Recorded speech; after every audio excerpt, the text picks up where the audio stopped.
a WikiVidi Documentaries production. Don't forget to like and subscribe. Enjoy. Napoleon Dynamite. Napoleon Dynamite is a 2004 American comedy film produced by Jeremy Coon, Chris Wyatt, Sean Covel, and Jory Weitz, written by Jared and Jerusha Hess, and directed by Jared Hess. The film stars Jon Heder in the role of the title character, for which he was paid $1,000. After the film's runaway success, Heder renegotiated his compensation and received a cut of the profits. The film was Jared Hess' first full-length feature and is partially adapted from his earlier short film, Peluca. Napoleon Dynamite was acquired at the Sundance Film Festival by Fox Searchlight Pictures and Paramount Pictures, in association with MTV Films. It was filmed in and near Franklin County, Idaho in the summer of 2003.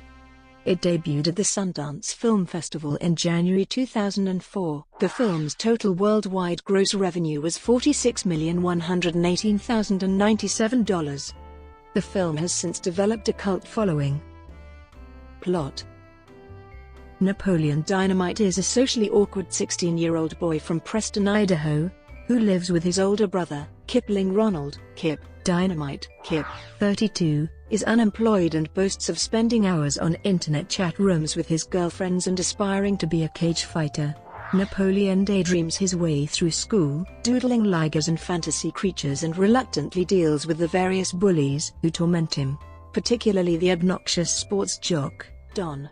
Napoleon likes to make up stories about himself and his outlandish skills, while having a sullen and aloof attitude. Napoleon's grandmother breaks her coccyx in a quad bike accident and asks their uncle Rico to look after the boys while she recovers.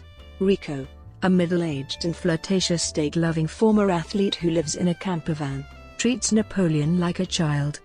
He uses the visiting opportunity to team up with Kip in a get-rich-quick scheme to sell numerous items door-to-door. Kip wants money to visit his internet girlfriend La Fondue, while Rico believes riches will help him get over his failed dreams of NFL stardom and his recent breakup with his girlfriend. Napoleon becomes friends with two students at his school, Deb, a shy girl who runs various small businesses to raise money for college, and Pedro, a bold yet calm transfer student from Juarez, Mexico.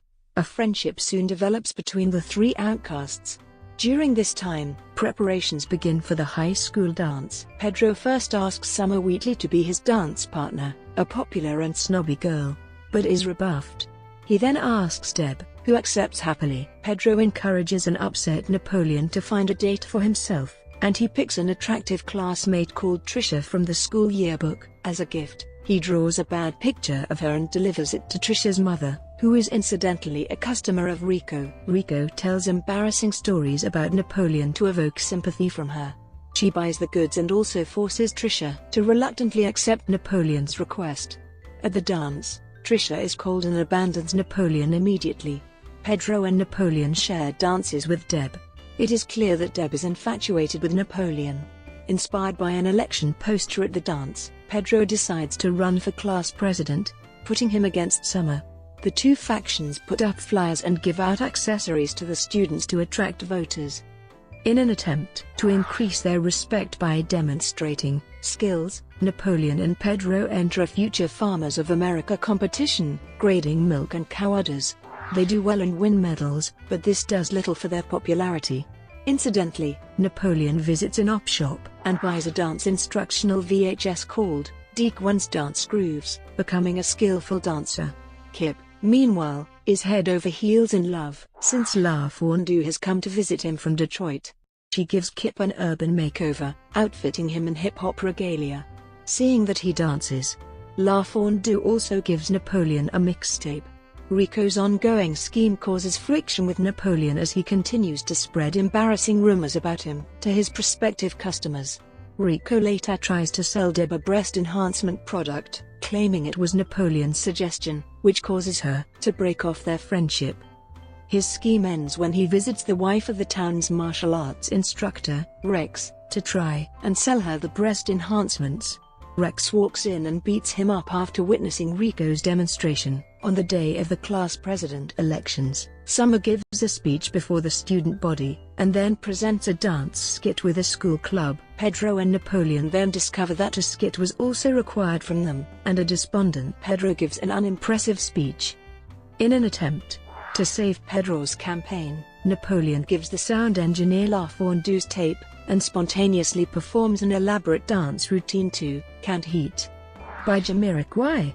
Summer and her boyfriend Don are unimpressed, but the routine receives a standing ovation from all the other students, including Deb.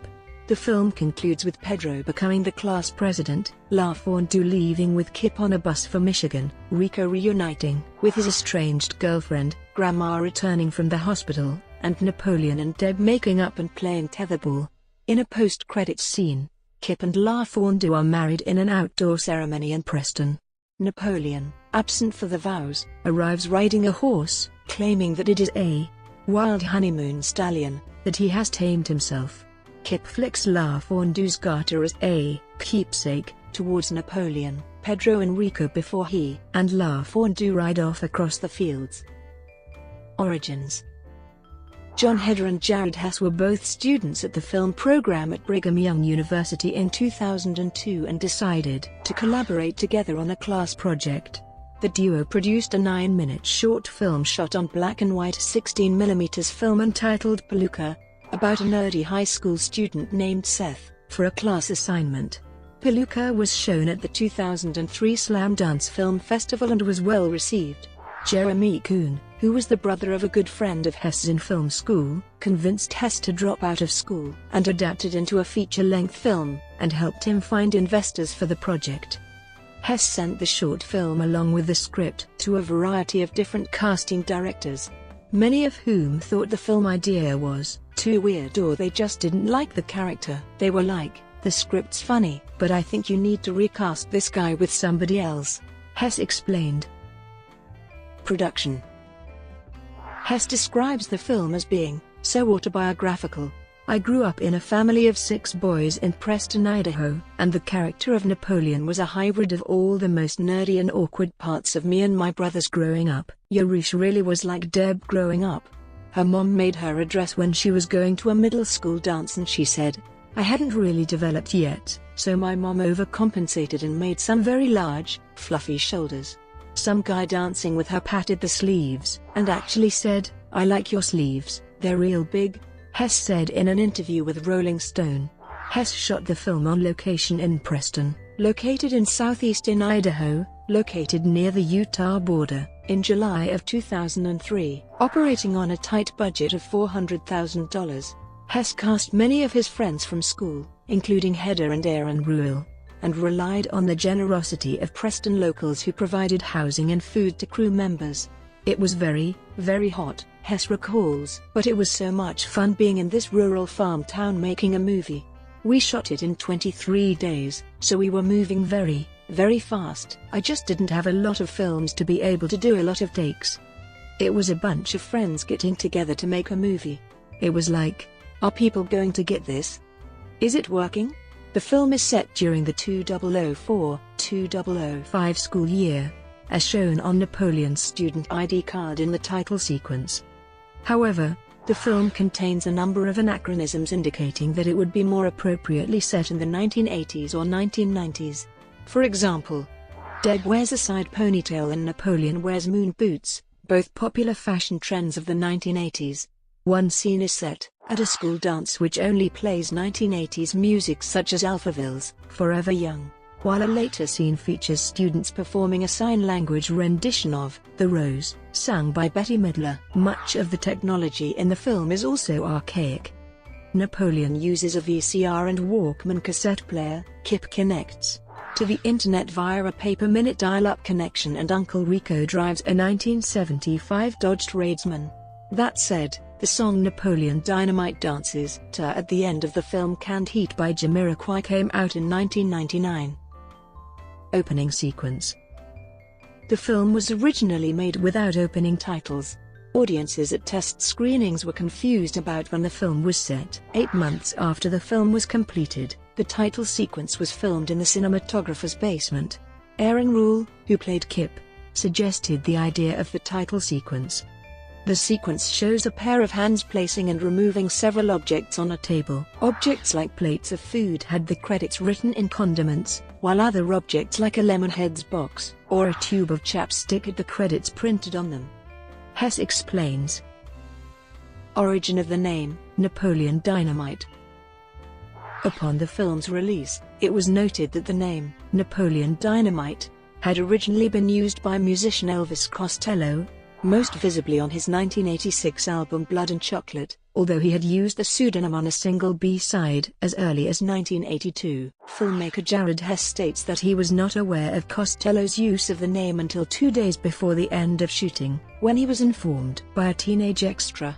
He later said, "Had I known that name was used by anybody else prior to shooting the whole film, it definitely would have been changed. I listen to hip-hop, dude. It's a pretty embarrassing coincidence."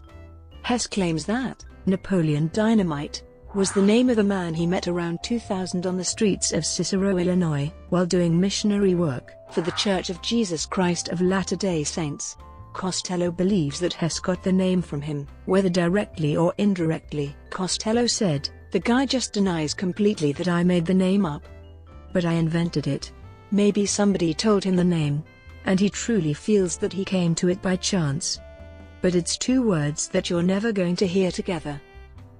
Lawsuit against Fox Searchlight Pictures. On August 30, 2011, Napoleon Pictures filed a lawsuit against Fox Searchlight for $10 million for underreporting royalties and taking improper revenue deductions. In its term sheet, Fox agreed to pay 31.66% of net profits on home video. The lawsuit says that a 2008 audit revealed that Fox was only paying net royalties on home videos at a 9.66% rate, and there were underreported royalties and improper deductions. Napoleon Pictures also alleges that Fox has breached the agreement in multiple other respects, including underreporting pay television license fees, failing to report electronic sell-through revenue, charging residuals on home video sales, as well as overcharging residuals on home video sales, deducting a number of costs and charges Fox has no right to deduct and/or for which there is no supporting documentation. In May 2012, Fox went to trial after failing to win a summary judgment on the case. The trial began on June 19, 2012. On November 28, 2012, a 74-page decision sided with Fox on 9 of the 11 issues. Napoleon Pictures was awarded $150,000 based on Fox accounting irregularities. Release. Napoleon Dynamite premiered at the Sundance Film Festival on January 17, 2004 and was theatrically released on June 11, 2004 in the United States by Fox Searchlight Pictures, Paramount Pictures and MTV Films. Brought to you by WikiVidi Documentaries. Would you like to know more?